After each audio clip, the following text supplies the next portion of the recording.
Welcome, guys, to another episode of Guerreros Podcast. Today, I have another special guest that I seen on other podcasts this weekend that just passed has been very special because I got to meet a lot of the people that I've met networking online through academies, through events.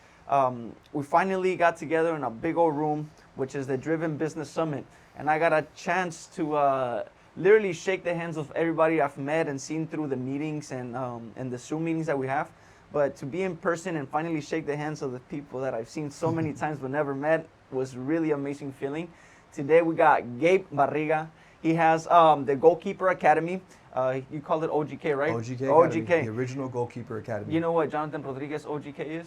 What is that? Only God knows. That's right. That's right. John he told me that last when I was at his podcast. That's why I asked you. I was That's like, right. so shout out to Jonathan Rodriguez. I keeps on popping up, John. Yeah. So now he's getting interviewed by the other Jonathan. So Gabe, tell us a little bit about what you do, where we can find you, and just a little background of why you decided to go into this, because it's a niche, right? Totally. So give us a little bit about who Gabe is, why he does, and why he did it. Okay, well, Gabe, my students call me Coach Gabe. I've been playing soccer since I was little kid, 5 years old. My dad's an Ecuadorian immigrant. He moved here when he was 12 years old. My mom is Mexican, so I'm born and raised here in LA. And I've been playing soccer. Like, I come from a Mexican family, Ecuadorian, South American family. So, we got family that play for the Ecuadorian national team. And so, watching the World Cup was a really big deal. '94, watching Jorge Campos. I'm not sure if you know who Jorge Campos is. Of course. Yeah, well, I was one of the kids that it took a toll on. And, it was really inspirational. And so, I wanted to play soccer more after the World Cup. It was really kind of intense. It was really such an impactful event.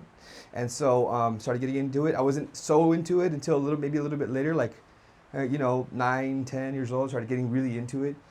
And, goalkeeping was something that kind of just came natural and something I really liked. And there was not a lot of people doing it. So coaches would pick me for all-star teams, select teams, club teams. Yeah, so you were the one training them and stuff? So they were giving me some thoughts. And there was a couple of coaches who had some really good information, but just wasn't consistent.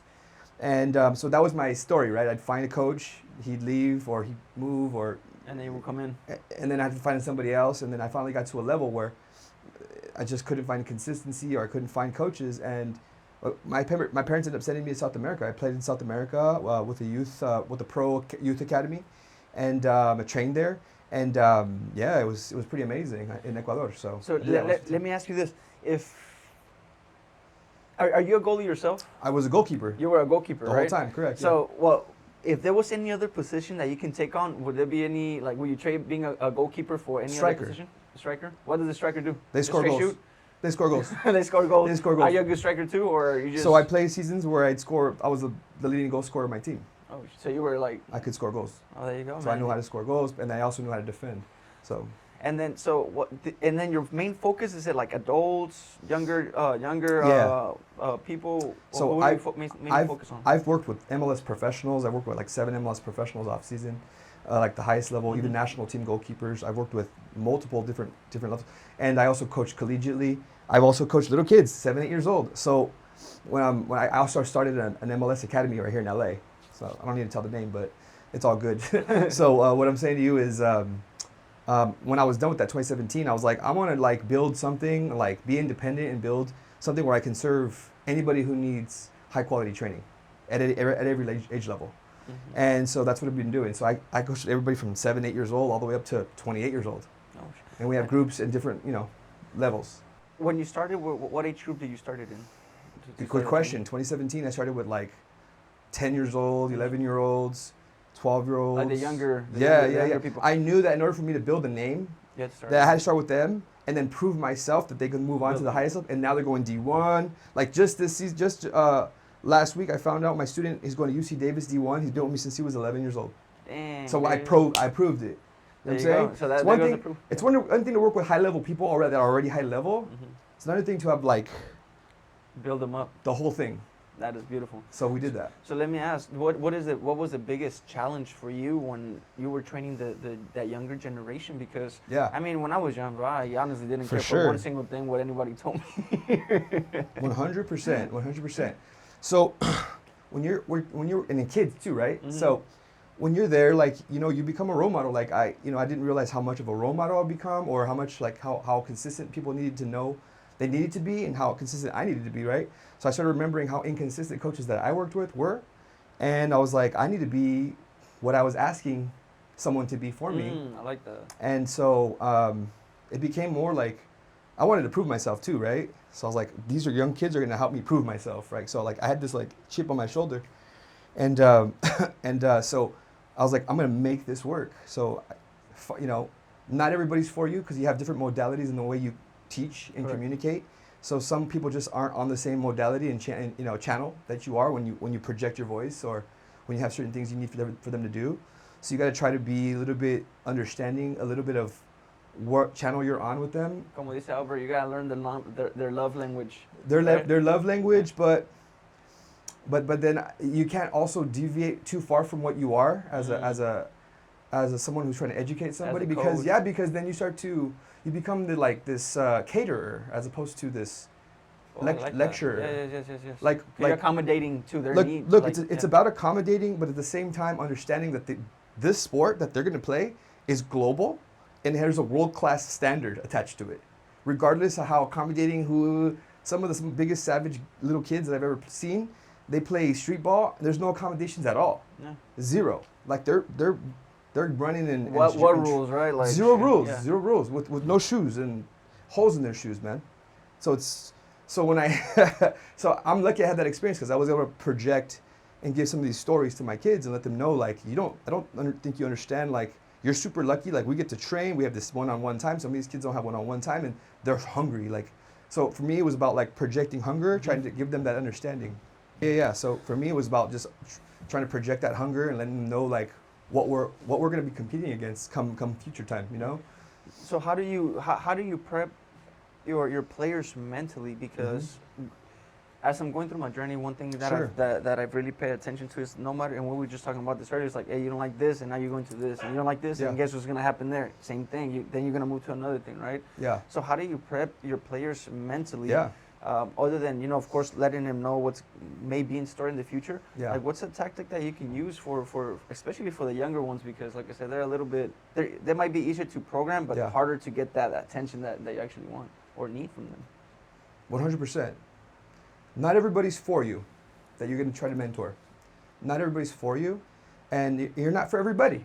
You know what I mean? So trying to find who is for you and who you are for is I think one of the big things, because you can't be for everybody. It's impossible.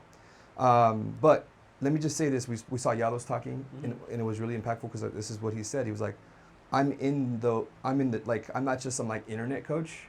Like, you see me doing some podcasts, and like I'm not just like an internet coach. Like, I'm in the field with my people in the trench on a weekly basis, consistently, and that's expected of them too. Right. And sorry, like, some people start to slip, and you're there to remind them that you're slipping. And some people start to shift their ideologies, or opinions start to come into play, and like, you want to be there to help support them, or to help them guide them with their mindset. Because as the challenges come, because every kid's unique, as their challenges start to appear, you got to start helping them face them, because you can't face them for them, but you got to start helping them kind of identify how they can face them. So mindset is physically strong and physically fitness. Like, we have a fitness like a session that we do, and then so you build character from building strength, getting confident, right? So that's that, and then eventually, like, we just work on skills, skills. You're just building the confidence. We're making them confident. Yeah. You get confident, and guess what? I start to teach you tactical moments. You're confident. You'll learn the tactics faster. Yeah. You know what I mean? So I definitely understand. I've never really was. I honestly, the only thing I ever joined in sports was karate, and that was like when I was like in 7th grade. That's awesome. And I ended up kind of calling it off when I was like a brown. I think it was green. I was a green belt. Yeah. So I was like 3 belts away from completing the whole thing. Then I just said, "Fuck it," I threw everything away. Right. But earlier we were having that topic of finding something that is not working out with you, even though you've been doing it for a while, right? And then switching over to finding something new, because this, whatever it is that you're doing right now, is kind of like kicking your ass in a way, right? Or it's not working, whatever the case may be. Yeah. And then moving from that, and you're like, you know what, this is not working, I need to do something new. Sure. Would you suggest someone sticking with what they're doing to make sure that they push hard in what they're already doing and not lose all that time? Or will you tell them, you know what, this is not working for you? I see it's really not working for you. I see you're not doing too good, or, you know, whatever the case may be with them. You should go find something else. So, in the context of my training, correct? My Mhm. goalkeeper work, like we're not talking about business, we're talking about. Oh, yeah. So, in the context of goalkeeper training, like I'm kind of like, I think that everybody has greatness. I believe that everybody has, they just haven't seen yet, you know, in certain moments. So I don't give up on anybody. I don't just say, oh, you can't train here, because I just don't have that kind of heart. Like, you stay here and you stay here longer, you're eventually going to see it, because I'm going to show it to you and we're going to push you. So it's only rare. Only time I push people out is when they're disrespectful. Yeah. You disrespect, then you're out. If you become a disrespectful little person, I warn you, then after that, That is way too toxic. you're man. gone. Toxic little people. Hey, you'd be surprised. Yeah. But no, for the majority, vast majority, kids are very respectful. Yeah. Yeah. It's only that bad apple once in a while. Yeah, right? once in a while. Yeah. And to answer more of the question, like, do I have them like, no, I like you got to like make adjustments, like small, like think about the volume in your car, right? You don't want to like turn off your, like if you have the volume up and you're hearing noise or hearing the music and you're listening to it and it sounds nice, and you're like, and then you hear another car like rattling and you're like, oh, I want my car to sound like that. Then you just like turn off the volume and only turn up the bass. Like, it, you know what I mean? Because you heard bass in the other car. Like, you don't just do that. Maybe you turn up the volume, you turn up the bass up a little bit. Like, you make some small tweaks, and you're never gonna sound fully like somebody else. You're gonna sound like what you are and what you have at the moment, right? Mm. Like it's gonna be, and that's okay. That's what we call the original goalkeeper, because every student has a physiology that's different, physicality that's different, mentality that's a little bit different. That's okay, but we gotta adjust the dials on each individual student. Hey, so this is very interesting to me, because you said something right now that kind of triggered a thought. How hard do the kids start playing, like after a certain age? Because I've seen some really rough playing out there, bro. Sure, like bro. I've seen some 15-year-olds, Yeah. 14-year-olds that go hard, like they're knocking Yeah. knees and Bro. freaking ankles off. So the question is, how hard do they play? Like, yeah, like what's the question? no, like at what age do they start playing? Like they competitive? yeah, like really competitive. Like bro, like I'm going after everything. You said 15-year-olds you saw? Mm-hmm.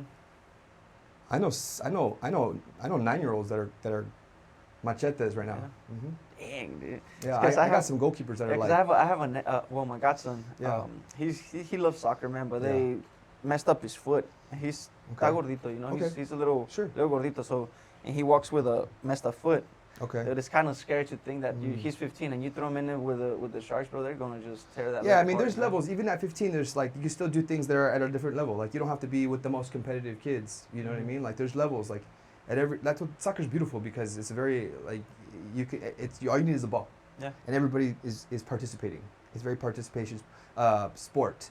But where it gets a little dicey is that when you get to the higher ranks in every age group, those kids they want to win.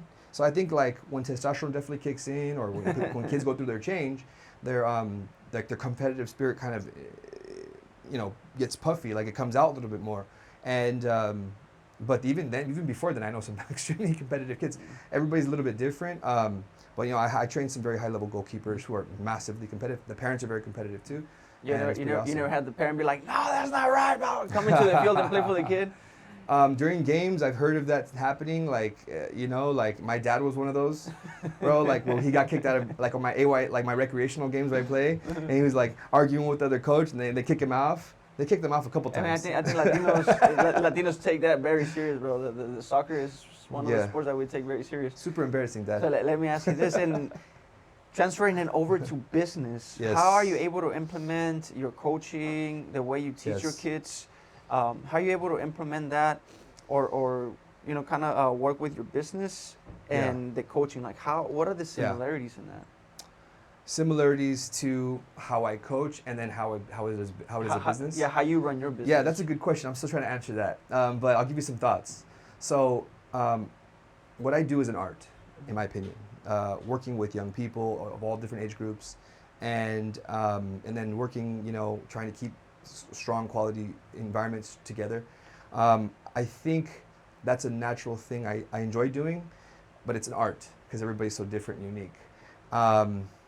And then also making sure that, and reminding myself that this is a business.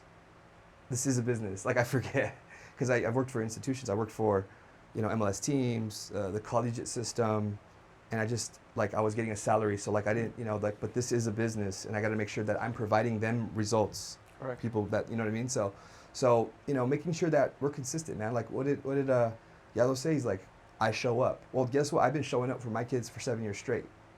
I show up too, 100%. Committed. 1,000%. I mean, or else we wouldn't exist here. Like I wouldn't have my studio, I wouldn't have my trailer, I wouldn't have our facility. Like I wouldn't have things that we needed. So I show up. I show up, and then when I'm there, I am present. There you go. Those two right there. I love that. I show up and I'm present. I love that. Yeah. I mean, that's literally, how you're supposed to treat the business, right? Show up, be present. Yeah. Otherwise, what business do you have? My dad was a gardener, owned a landscaping business since I was like a little kid, 5 years old. I was on the gardening truck since I started at 7 years old on a gardening truck. And he showed up, but there was times where he didn't. He didn't know how to take his breaks, times off, so he would burn out. So yeah. Right now that you bring that up, I think that was a very interesting story too, because I spoke with you on Friday night, right? And you told me the story. What do you think it's? Because coming from an immigrant background myself. Yeah. All I know that my dad knows is hard work. Yeah. Everything else is whatever, For sure. And what do you think it's going through our parents' minds, brother? Because me as a son, I try to think, I was like, oh, what the hell's up with my dad? Well, he literally all they know is work. So what else can be in their mind? I think I have the answer, and I think it's because I've been thinking about this for many, many years, for decades. I don't think we believe, like my parents, like my dad, like I don't think that we believe that we were worthy of such higher success than the work we put out 12, 13 hours daily, you know what I mean? Labor, physical labor. I think we were just, it was like the work that we put out is good enough, which is good. That's positive. Like, but I think we don't believe that we're worthy of such extreme success, and that we can help others achieve such extreme success. Like, I don't think we believe it, or I don't think we think we're worthy of it at times, like it's almost like a fairy tale. It's almost like something that other people do, but like what we can't. Like, it's just not that we can't, but our success is just based on what we're doing with our hands in that very moment, and that's okay, right? And there's a lot of satisfaction in that. Accomplishment. Yeah. Oh man, builders are everything. Yeah. People who build things and construct and maintain, they're everything for me in my life. Like, such a high regard. You know what I mean? Yeah. So maybe that's what they think. I put in my shift, and like I'm good. And also that too, It's really Yeah.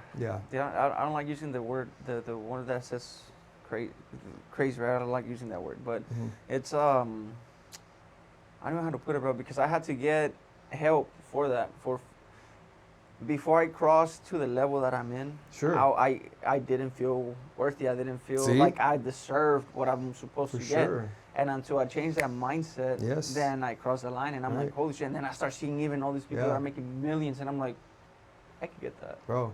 Like, people talking about the millions, and I'm like, I can get that. It makes it that much, or that change made it that much easier to be like, yeah, that is for me. Have you seen that guy on YouTube? He's like, let's go, champ. Have you seen that guy? Let's go, champ. Let's go, champ. Let's go, champ. Yeah. My dad would tell me that every day. Let's go, champ. He'd be like, he didn't know that guy's saying it. He just said it. He's like, what's up, champ? What are we doing, champ? Hey, champ. It was like a subtle adjustment, like a thing. And it was like every day in my head, like, champ.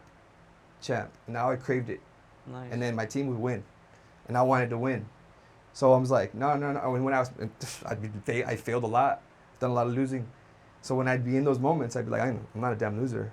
I'm a champ. I'm a champ. I know it. And then even when you're at the lowest point, you still know. But man, good for you for, being able to like. You have to, man. Yeah, bro. You have to, because otherwise you end up stuck, stagnant. Sure. Anything stagnant, it just goes to waste. Yep. You already know that. It's just like water. My mom too. She just didn't accept it. She never accepted any kind of low standards for me ever. Nice. She was the one who actually enforced it. So my dad was the positive. My mom was the enforcer. So FYI, yeah. So who do you think was or because there's always whoever has the authority in the house is always the one that's least liked. Yeah. Then you had that with your mom because she was the one that was imposing the rules. Yeah, it wasn't least liked. It was loved, but it was more like it was more of like a respect. Like, okay, because when she told me something critical, I would really listen. I wasn't like getting this like fluff. It was real. or she told me something very endearing, it was very real. So, like, I see that, you know what I mean? So that was just kind of like, venga, se me acabó. Yeah, like, you know, he'd be critical too, but like, my mom was She was the one. clear all the time. It was either, you know, she was very clear It all was the the time. opposite in my household, man. My Okay. dad was the one. Okay. But, Yeah. I mean, you know, he did the same thing. He was making good money back in the day. Yeah. And I mean, it just, like you say, for me, it's really a mindset thing. Yeah. Because even for running a business, like you said, I got to constantly remind myself, hey, I'm actually running a business. Yeah. Right? It's like a mindset mindset game, and that's in anything you do, which is why I love touching on the subjects earlier of, hey, if this is not working out, maybe you should go here, like, honestly, why would you want to go anywhere? When Right. you're already putting all this time and energy into one thing, kind of like you got your goalkeeper academy, right? Sure. And you're like, you know, man, this is kind of not working out after 7 years, right? Yeah. Good thing you are doing good, right? I'm happy Sure, for you. we're hanging in here, But yeah. let's say it's after a few years, you're like, no, this is not working. Let me go try some other kind of coaching. And Right. what's the thing for me why I'm touching this subject a lot is because I was that guy where I was chasing those shiny objects. I was chasing this is gonna give. Like, it really doesn't work like that, because anything that we end up doing, it takes a lot of work, a lot of dedication, a lot of commitment, because we're still gonna find the problems. We're still gonna find You gotta bumps. make the subtle adjustments. Correct. If you want to perfect what you're doing, if you really care about what you're doing. If you don't care about what you're doing, you just move on to the next thing. But if you do care, well, then you're gonna make subtle adjustments in order to make those incremental changes. You know? How often are you making those adjustments for your business? Yeah, I was making them more the first 6 years. This last year, I made some bigger adjustments, much bigger adjustments, and it's been much more pain. So, yeah, so like, I'm a person who's kind of a perfectionist. So like, I like to make an adjustment and then stick to it, and then make sure it's succeeding, or make sure that it's effective, the adjustment we're making, and then I move on. So I'd say pretty often. Sure. I'd say pretty often, and I'd say the adjustments are getting a little bit bigger because I can handle more bigger adjustments. Yeah. And then up to now, what has been like the biggest failure that you had in your 7 years creating your business? Yeah. That you can be like, hey, this has been the one lesson that I'm taking For sure. for a lifetime. 100%. As you're growing, you will become less, the word is less accessible, right? Like, because your things are moving in a direction. And so I'm very talkative. I can speak to people. Like, I'm personal with people, right? When they want to reach out to me, they can. Like, we're good. So like, even amongst my students and parents like that, they feel like I lacked when we were growing. I lacked in figuring out how to maintain that kind of level of communication, right? Because, you know, they said something at this event recently, like, hey, like, you know, being personal with people, like letting them know it's all about communication. And so I didn't know how to communicate what I was experiencing, and I didn't know how to communicate how to continue serving at the level That you want. Yeah, or maybe I was just like way too accessible. You know what I mean? Like, I don't know. Like, so maybe understanding how to communicate better and more effectively, and how to condition people to, you know, make sure that all their needs are met. Because sometimes they have real needs. Correct. Needs and wants are different, but sometimes their needs. I want to make sure that everybody's needs that I can pursue are met. So let me ask you, if communication is key, do you think that is the only one key that you need to run the business? Nah, it's one. It's one of the keys. It's one of the keys. It's a major key, Yeah. but it's definitely not the only. It's a top one. Yeah. What do you think are a few of the keys that you think will be, like, if you were to pick, let's say, 3 to 4 key points that you're like, hey, this is what I could literally run off with and do good with. What do you think will be those 3 to 4 points? Good question. Like, you know, having quality systems. So, you know, having some systems, having quality communication, having quality systems, you know, meeting more people. Yeah, working. So I'll say 3. Meeting more people, like having people know you, because people know of me, but they don't really know me in my space. My space is a bit interesting. There's a lot happening, and so I don't feel like I do a good job with like people knowing me as opposed to knowing of me. You know what I mean? Yeah, and yeah. I'm like, I don't even, if you look at my Instagram, I don't post none of my kids' videos. Like, I'm very much like, I protect everything we do, and so I think I got to fix that. But I think that's super important because I see everybody doing it. But I'm different. Like, just because you're doing it doesn't mean I got to do it. Oh, yeah, yeah. We're still getting our results. Yeah. How much You know? do you think it will make a more of a results, or you will get better results or more results if you were to start putting yourself out there and putting your presence more? I think it depends on what kind of results you're asking for, right? Like for your business. So like I said, I gotta treat it like a business. I haven't been treating it like a business. So I'm getting the results with the people that I'm with, 100%. But I'm not doing a good job of letting them people know that's happening. So yeah, to answer your question, yeah, I mean, it would be better if I did that. Like if I let people know as to how much more we're up to and what we're doing, the kind of results we're getting. Is there like a point where you will cap out or anything? Like, yeah, let's for say sure. Every location. I can only put this many kids at my charge. Yeah, maybe 80 students max. For the week. That's it. Hey, that's still a lot of people. That's man. still a lot that's of like people. Back in the day, it's like that's like 2 classrooms full of kids for me, sure, man. for sure. That's why that's another thing is like I don't want to train everybody. It's impossible to do. Yeah. I can only train a specific number of people. You gotta qualify them. Yes, you gotta 100%. You gotta qualify to your them. values, to not. I mean, I don't want to say your needs, but in Yeah. a way it is, because like you say, you're gonna end up training them. If they don't like you, like how are you gonna be able to train someone? What's the point of putting in a couple months with somebody if they're not going to stick around for some time and they're not going to understand and appreciate how much time this takes to really get really good at this? It's just like, almost like a waste of time for people. Like, you know, like they're just coming in, like almost just what do we 2 months? What do we do? Yeah, it's just wasting people's time. Your Yeah, time, their like time, there's their another money. person. I guarantee there's another person that wanted to be in this space that you're in. Yeah. Like, let's not play. Let's really get to work and do this over a long period of time. I'm going to commit to you. Let's do this. Right, dude. It's kind of just it's just the things that pop into my head, man. Yeah. With the stuff you say, this, how in the world are you even like in coaching, man? Just coaching alone.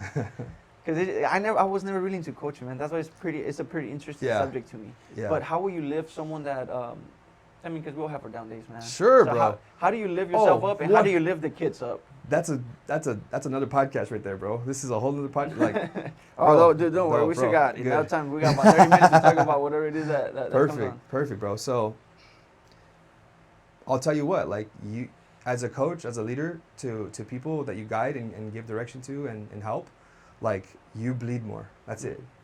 You bleed more than they do. You care. You should care more, and you should bleed more. I tell this to all my leaders, all my students that are becoming coaches now. We're gonna bleed more than everybody else. You have a battery. You attach a battery to your back. Cool. Did you bring your other battery? Because that's what we gotta do. Is we gotta give that other battery to everybody else. And if they're missing battery, we gotta patch a wire to ours, and we gotta attach it to them too. Yeah. That's it. There's nothing else. And then transfer of energy, man. Yeah. We gotta. Did you bring a second battery? Because that's what we're gonna do today. We're gonna get our battery to everybody else, and then if they're missing, even from here, then we gotta attach it to our back. The one that's powering us. Yeah. So, for sure, like, I'm telling you, like, oh man, coaching people and really wanting to see results from people, and like, I've had people tell me, like, you need to be like, not take it so personal when that happens. Like, you gotta like not like, it's just business. Like, it's just, I'm like, I hear you, I understand what you're saying, but my coaching wouldn't be so impactful if I wasn't fully present and fully caring about the kids that are in front of me. And that's what makes a real a back coach from a back coach from a good coach. Right? It's like they care. They genuinely care about you. Yeah. Dude, if I sent my son or daughter, if I had a kid and I sent them to some trainer who I could just say they're just there, just detached in a way, like, okay, we'll do this for some time, but until I find something that's super suitable to my kids. Yeah, I wouldn't want to take my kids to someone that's just kind of like just there looking at them. We're not just there. We're not just there. We're involved. We're present. So. Right now that you said that, you said you had one of the soccer moms come and tell you that the kid consider you the goalie dad. Yeah, like it's happened. It's happened a few times. It's happened a few times, which is cool. I like it. It's a nice thing to say. But kids have their dads. Kids have their parents. Like, I'm more of like an awesome uncle or something, or someone that really wants to care. You know what I mean? Like, I've heard people say, "Oh, that's my keeper son," like a coach. Like, that's my son. These aren't my kids, but they're more than students. You know what I mean? Oh, I like that. They're not my kids because I know, they have parents. Correct. But they're more than students to me. Yeah, you're in California, man. The minute you say, yeah, you're my kid, you're about to get child support on you. Nobody gets safe from it, man. Yeah, like, you know what I mean? Like, I'm not their parents. Like, Yeah. their parents are doing their job. Like, I'm simply here to support and be part of the village. Yeah, I call it gotcha. like the trifecta, right? It's the parents, the kids, and me. Like, we're together. We're a village. Yeah, Yeah. helping the kids out, Yeah. you know, that's, Yeah, I love yeah. that. So Yeah. then, well, let me ask you this, because you also mentioned that your dad was a gardener, Yeah. or gardener even to this day, right? He's Yep. doing his thing. Mhm. And why was it that you decided to go do a goalkeeper academy over what you've been doing since you were 7? Well, he's in Florida. Uh-huh. I live in California. And So we it's got not like dude, you got a big yard out here too, man. I seen Bro, a you saw bunch of that? yards out here. there's some yards, huh? Yeah. So, like, I despised gardening after a while. Like, when I was a Mm. teenager, like, my dad picked me up in his truck full of tools, herramientas, and I'd be like, you know? So I was, like, had that little bit of, like, what do you call it? Like, an embarrassing kind of feeling when I was a teenager. And so I was like, I'm never gonna do that type of work, you know? Like, I'm not gonna lie, like, which is the stupidest thing a young person can think, because he was doing honest work, and Yeah, it was his own business. He owned his own business. And so, you know, plus I know he'd show up all pissed off sometimes, he'd be all dirty. Like, I just was like, I want to do something different. But damn, that work is so valuable. It really is. It's valuable, bro. It's like, my dad, people like him are like, and others, right? Like, people that are doing laborious work. Like, those are the most valuable people on earth, bro. Mm. And they just needed like a little tweaks in order to expand their value and To go help more people. and then go help other gardeners, because maybe there's a lot of other landscapers that aren't doing the same things, you Yeah. know. I mean, so I love soccer. I was like, I'm gonna do something I enjoy doing, and I'm gonna go all in. Nice. Yeah, so that's, you know. Hey man, it took me a long time, because I do the garage doors, right? I have my company, All Worlds Garage Doors, but I didn't get into the actual industry for myself until 2018, Yeah. 2017. Nice. Okay. And the reason is I was never embarrassed of my dad's truck, right? Yeah. The one that was my sister. She was kind of like what you're doing. It's Okay. like, fuck, no, don't pick me up. I just fucking Yeah, go. I'll just walk. Yeah. Yeah, So, bro. I have stories. like I seen Yeah. that side too, you know. Yeah. I honestly didn't care. I thought it was pretty badass that my dad was making, Bro. you know, Bro. was making Bro. his own, or installing his own doors, had his own truck. Like, I Yeah. thought it was pretty cool. So, but like, you don't understand my dad's truck. It was beat up. Oh, I gotta show you my dad's truck, Okay, bro. okay, Like, okay. yeah, And it's- we gotta compare it, bro. No, yeah, it's that thing is. I tell him, I was like, dude, like, what do you do to your trucks? Like, Yeah. like, are you taking the knife in before you see? You like stab the seat and then close the door and sit down, you know? Or like, do you go and go like, boom, let me hit Yeah. this, let me hit that, and then leave? Like, what are you doing? Dude, You know? we took his truck to like ecology, one of those ecology places where like the truck, the car graveyard, and we drove it there. Breaking It gets down. there, it broke there.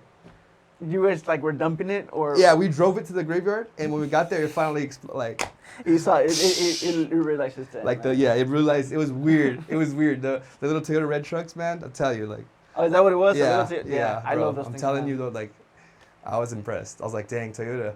Hey, if you have What a commercial. if you have those 90s, 80s Toyotas, those things will Man. never freaking die. They don't. Until you take it to Well, I a mean, graveyard. We and beat it it up. sets, We beat yeah. it up like more than anybody. I can almost guarantee that.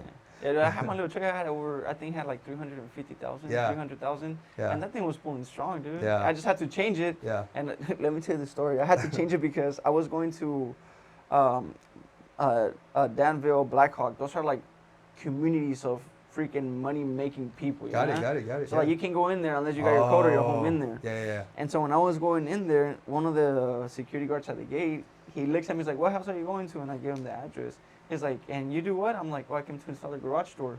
He's like, are you coming to install the garage door or rob out of their garage? And I'm like, bro, like, are you here, like, literally just, are you here to help him or rob him? Like, what the, Yeah. bro? He was I asking. Yeah, and I was like, he was Damn. joking around though, but it was embarrassing. Yeah, like, yeah. Oh wow, damn, dang. dude. Okay. So literally what happened, I ended up coming to one of the driven events back in February of last year. Yeah. Or January, I think, I forget. But when I came back home, in February, I was like, I need to get me a new truck, and that's when that was like one of the first changes that That's I made. cool, you know? man. That's fantastic. But it's just like, dude, I know them little Toyotas. They're- Bro, I'm telling you, like, there's there's a lot of utility in certain things. You got to do what you got to do when you got to do it. Yeah. And sometimes you don't change something, you know, like it's working, you just keep it, right? Yeah. But, you know, it's all good. It's all good. You So start out, you start. How do you decide when someone is not fit for you? like in business, like let's say Yeah. because yeah, of course you have your kids, right? Like the kids there, Yeah. but like say once you sit down and actually think about it as business, when you decide it's like, hey, this family or this kid or this young adult is not for my fit. Yeah.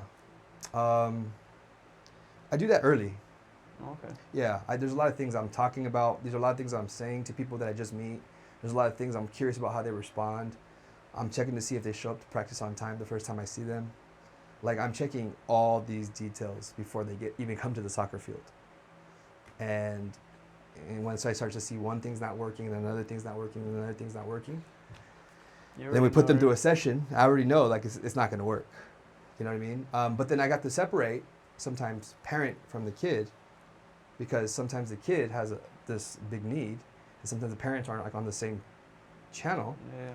And then sometimes I gotta separate the kid from the parent, because sometimes maybe the kid is on not as maybe as bratty, but the parents really want to see him succeed. So sometimes I don't do as good of a job, but I'm aware, and I have a heart that's like, I want to make sure, like, I want to give everybody a chance.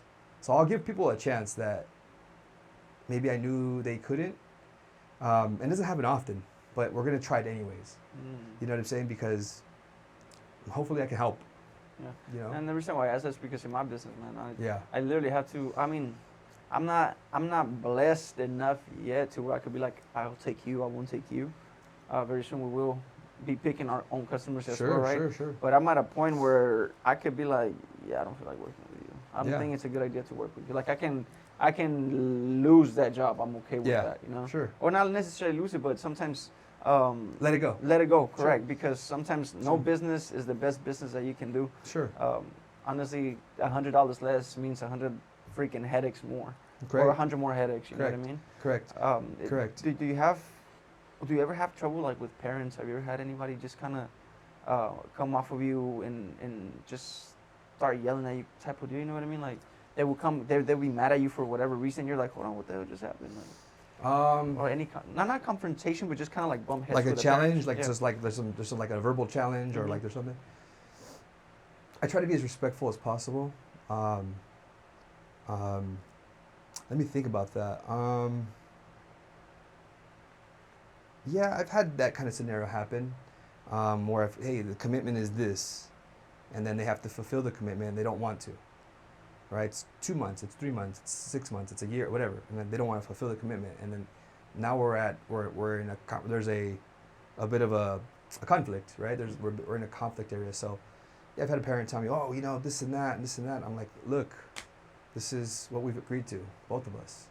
But it usually just ends where they go on their way and I'm over here. Yeah. You know, so it's happened a few times for sure. Or my opinion no longer becomes valid. Like, I've coached some of the highest level young girls, young boys, like in Southern California, and now my opinion is no longer valid. That's happened a couple times. Yeah, that's kind of Yeah, crazy. yeah. Were you kind of like dismissing the one person that's coaching you? Like, Yeah. How does that work? I'm still trying to figure that part out, Yeah. but it happens. Yeah. I think what happens is there's a lot of people in everybody's ear in this community.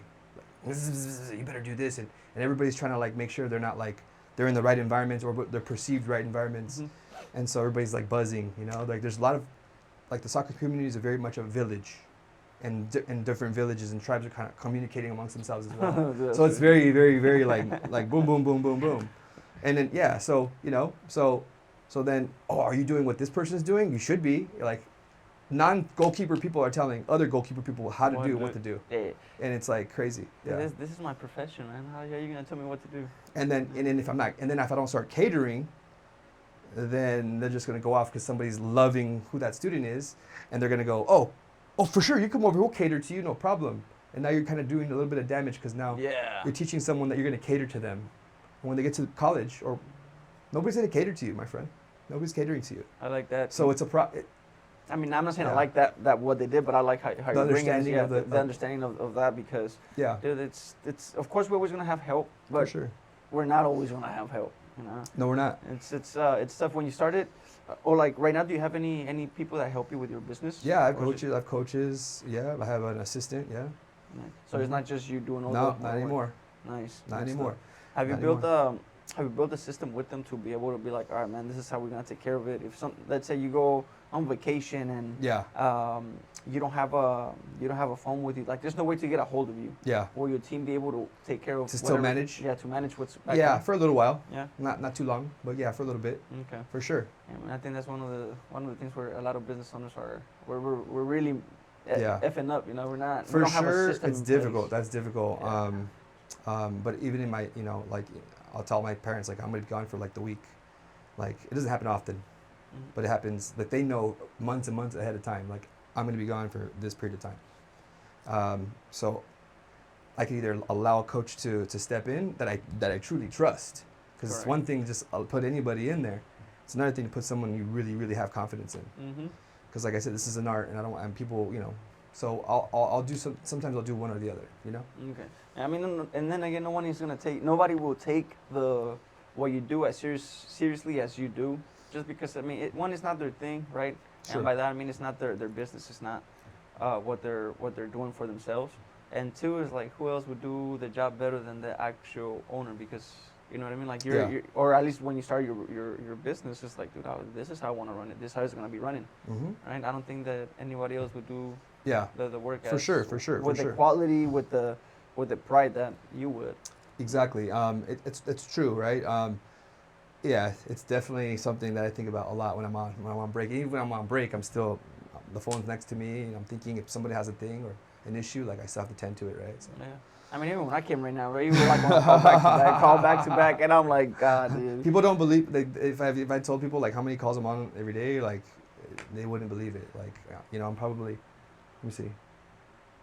See? You guys like freaking like 3-4 missed calls already. And we've only been doing this for like 30 minutes, 40 minutes. Yeah, right? This is crazy. You know what I mean? So like, it's just customer service, and people have their needs and then their wants and the things that they need to accomplish, and we gotta, and look, if you're any good, you're gonna try to do your best to serve everybody, when you can, and when you get better, you're gonna serve them better, And so what's your purpose? What's your why?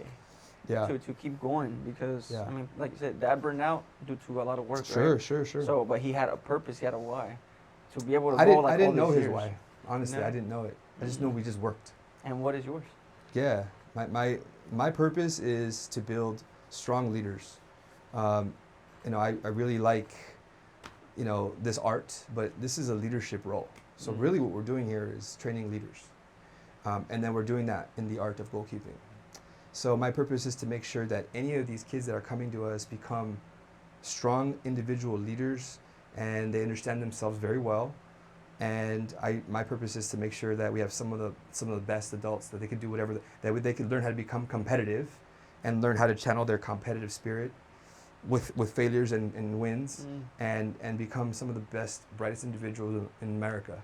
I mean, this is pretty cool, because you said with failures and wins. Why with failures? Because that's where you learn everything. I love that. Yeah, because that's where you learn everything, and that's where there's a little bit of pain, pressure. The word is, there's a little bit of pain, pressure, vulnerability, and you're confronting all those three things with the failure. You're confronting pain, pressure, vulnerability, all at once. And more failure, you start to do it again, and again, and then you start to, I didn't break. I'm not dead. I'm not like, we went home and I went to sleep. I was fine. I woke up, different day. So like, think about the individual that's constantly confronting those things, and then from one day it flips. Now you're just totally winning. So then you learned, I was able to confront failure, and then I became successful. Yeah. As a youth, imagine what they can do as they become older. Yeah, that's kind of the reason why I wanted to start a Guerreros podcast, because I do believe that failure, you learn more through failure than you do through winning on its own. For right? sure, winning. Yeah. Sorry to cut you off, because you can literally be like that one kid that never trains, and then you get lucky and you put him in the field and they freaking score that winning goal. Let me just say this. I know goalkeepers that are on the best teams right now. They're winning every weekend. They're on the best. For years, they're going to be the best. And they're also going to be labeled number one, the best, and then praised, and this, and that. And then there's going to be another keeper who's not on the best team, who's on kind of bad teams, but they just keep showing up every weekend. and they're getting way more shots against them. Pow, pow, pow, pow. Practice. And they're doing all this. They're getting all this experience, and they're gonna meet each other one day. And when they do, and they're at the same place, one of them's gonna become prepared with a little bit of resilience, and the other one possibly as well, but it's different. Oh yeah, I mean, the more Yeah. you show up, the more For sure. you'll be ready for. For sure. Como dicen, Yeah. you can prepare for failure or for success, right? Yeah, that's why I like goalkeeping, because it's like you don't have to be on the best teams in order to be the best. Yeah. Is the goalkeeper the leader of the team? It should be. It should be. Yeah. 100%. Depends on how they're, on how they're being talked to and how they're being coached up to be. It also depends on the authority the coach, the head coach of the team is allowing them to wield, right? Because they have the biggest responsibility. So I always say, you got the biggest responsibility, so it demands the greatest authority. Shit, if you gotta keep people from scoring, so you guys win, that is a You got to manage things. Yeah. You got to manage things. It's not just going to be you doing that. Everybody's involved in that. Yeah. I mean, it is a team sport after all, right? It's a team sport, but like goalkeeping is almost like its own thing, and you got to learn that, and you got to be a part of a strong environment. So, I mean, 'cause I grew up seeing what was his name? Memo Ochoa. Like, Yeah, you know? Memo. And dude, I always saw that guy, and I'm like, that guy looks just really cocky, man. Yeah. Like I just. Yeah, like cremas. Yeah, mucha crema en el taco, and I was like, Uh-huh. I don't like that shit, man. So to me, every time I would see a goalie, I was like, that's the show. That's the show. Yeah. So, in order for him to be where he is, he must have gone through a lot of pain and failure and training, because keepers aren't only training with their team, they also are training in goalkeeper environments also. So they're doing double the training. And then they have to maintain a composure, a calmness. Like when your keeper is too hyper or too like sporadic, the defense starts to respond to that, and they don't start to trust that. And now they're running into each other, or now whenever the keeper's asking for a pass, they don't want to like pass. The trust is diminishing. And so now the plays amongst the group starts to shift because of it. Yeah. And so would you rather have like a keeper that was like super insecure, or someone that's like composed, and then and then everybody's feeling a little bit more composed too. Yeah. That's what a good goalkeeper can do. It can make everybody feel more composed. I like how you said that, because I just seen a video, I think it was last night, on the way home. It was a football video, and it was a young kid. He threw the ball, right? He freaking passed it, and it was a bad pass. And the kid just goes, oh. Yeah. Right, and he's a quarterback. He's a leader, and the coach comes. He was like, "Hey man, that was a bad pass. It's all right. That's why we're here. We're here to fuck up. He didn't tell him fuck up. Yeah. Right? We're here to mess up. That's what we're training." He's like, "So when you go out there, then you don't mess up, Right. But it's okay. You messed up right here. It's all right. But I need to pick up that body language. Like, be composed, be straight, because you have that responsibility of carrying the team. Because everybody got the eyes on you. You're not just like a ball thrower as a quarterback. You're not just a ball thrower. Right. You're not just a ball handler, like you hand it to somebody. You're a leader. You make a decision. You command the authority, and then you have to lift people up. So if you don't start business when you're 8, guess what you can do? You can play sports, man. Because you're learning a lot of things. Yeah, within the environment. Yes. You're learning failure, you're learning competition, you're learning a ton. Yeah, bro, I was a very competitive kid. Yeah, bro. Even for like, we would go to the flea market, and they would like do these little games. And my dad's like, nah, man, you were fucking, no matter what, you didn't like to fucking lose. Yeah. And I'm like, well, I don't remember that. He's like, no, but you didn't like to, you don't understand. You did not like to lose. I don't remember any of that, Yeah. And even to this day, like, I used to enjoy playing goalkeeper back in the day when I was like a young kid. Sure. I just, dude, I fucking. Yeah. Dude, I was a freaking clown, dude. I was acrobatics and everything, And so being in a competitive environment, I learned a lot, because not only did I learn how to play with bigger people, how to rough play, how to take on punches, Sure. But it's a very good experience, because like you said, hey, can you start a business? Probably, right? But you need the good guidance. But what's the other best thing that you can do is to start a sport and get that competitive? When you're a kid, for sure, like you'll learn character traits. Build yourself up. Yeah, like when are you going to learn those? When are you going to learn how to compete? Like when you're in business, you're going to learn about competition. When are you going to learn that? Like really? Too late. I don't know if it's too late, but it's definitely going to be a kick in the butt, It's going to be a crash course. Starting that late, I to mean, learn about competition. yeah. Yeah. I think every kid should be learning about competition. Every young Yeah. boy or girl, honestly. For sure. As a human being, you should be Yeah. learning about competition because that's literally what this world is. It's all competition. And I even tell my students, like, soccer is a world-class sport. So the whole world plays it. If we want to play like on a national team or something, like, there's gonna be world-class competitors. So this is the first taste of world-class competition, not local competition. World-class competition. Yeah, and that's a lot of talent that's out there too, man. For sure, man. People that you don't even know about, Dude, that people don't know about. The world they're plays hidden. the world game. Yeah. So, you know, like, because not everything is world class. Like, this is a world class sport. So, man, I love it. That's my mission. I want to make sure that kids know how to compete and become amazing adults. So let me ask you this, because we're almost 2 hours in. Is there anything that you would do different from when you started? Like, with all the experience that you have now, let's say we go back to year 1, is there anything different that you would do in your business? Excuse Good me. question. Oh,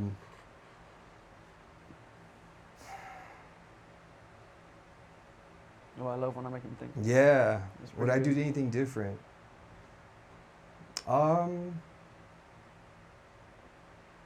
I think I would try to be a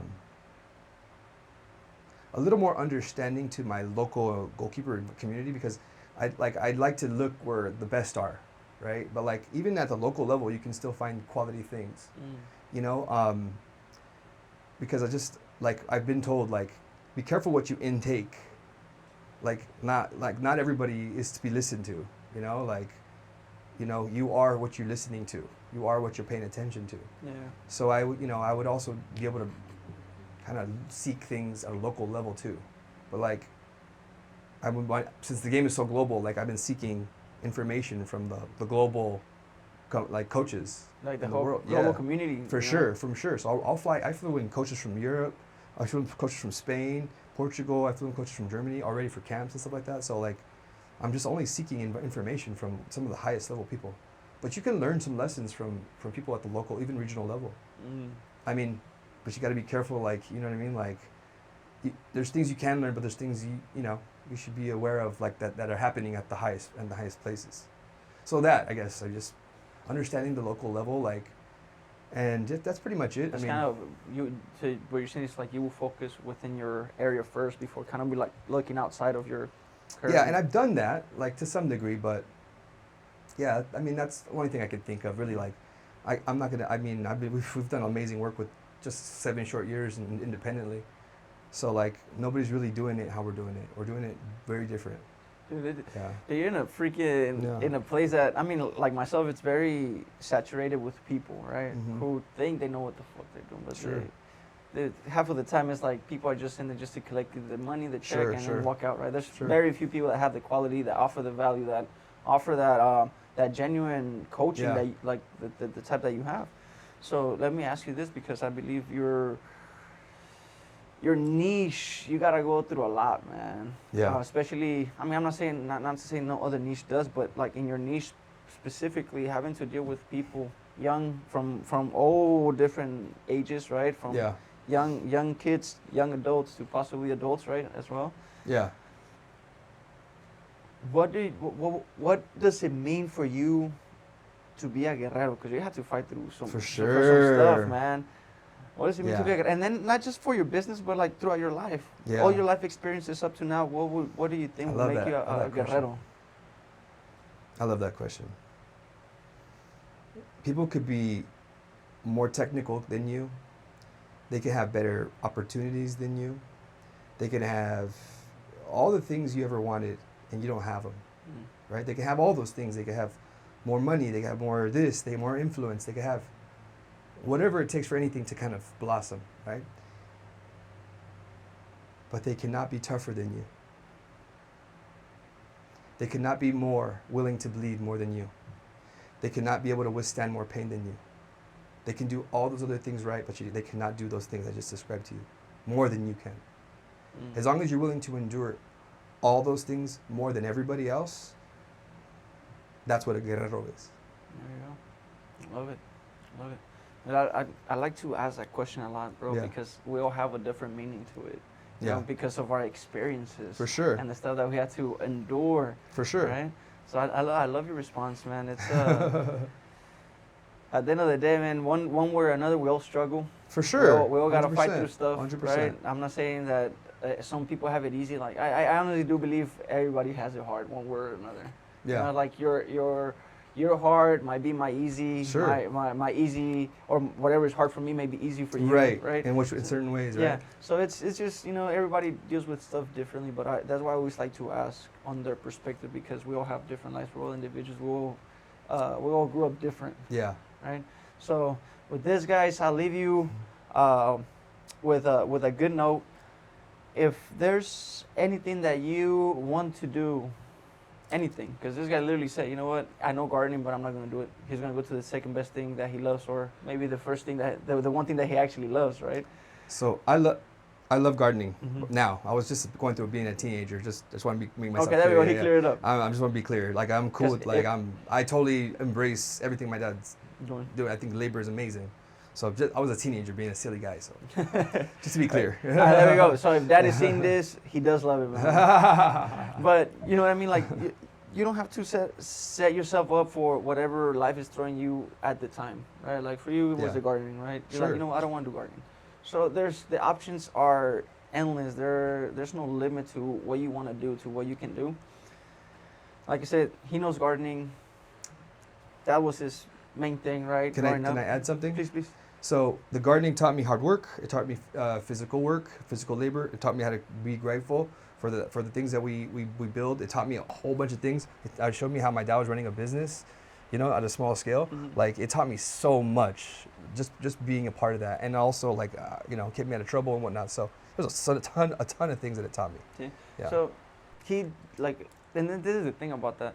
So even though you didn't go the gardening route, right? What I love is what you just brought up is the lessons and the lessons and the traits that you pick up through that has definitely been one of the things that I'm pretty sure has helped you through your next journey in your For Go sure, Academy, 100%. Because now I have my own truck, but it's soccer gear. There you go, and Yeah. and it's not beat up, right? It's clean. I clean it every Thursday. But what I'm trying to say is, you know, go find yourself what you like. Sometimes you may end up in something that you don't like, but even like Gabe just said, even if you end up in something that you don't like, pick up the skills, pick up the traits, pick up everything that you can to make yourself better. And that way, when you do decide to do something on your own, at least you have something to back you up and do what you need to do. Absolutely. So on the next one, guys, we'll see you next time. And you guys already know, Guerreros. Guerreros. Let's go. Vámonos. Thank you, brother. I appreciate you. And one last thing, where can my people find you? I know you said at the beginning, but what's the handles, brother? Yeah. Instagram, you can find me at OGK Academy 1. Okay. My personal one is Gabe Barriga. It's one word. And then if you want, my website is www.ogkacademy.com. So those are the places you can find me. There you go. Don't forget, man. You're gonna come up possibly trying to come up with something for online training as well, right? Yeah, absolutely. There's a lot of kids all over the country that maybe they don't have like a little bit of support, like talking to a coach. Mhm. So we're gonna try and figure something out where we can talk to people online. And I also have an online, you know, like a video course that Mhm. for beginners and whatnot. So There you yeah, go. there's some things that we're doing. So for all you guys with kids, you guys want to keep them busy doing something, you know, not just sitting on the phone. Get this guy to at least guide you through putting them to work on a ball and getting the movie, man. So see you Absolutely. guys next time. Thank you again, brother, and we'll stay in touch. Thank you, buddy. See you guys next time. Vámonos. Let's go.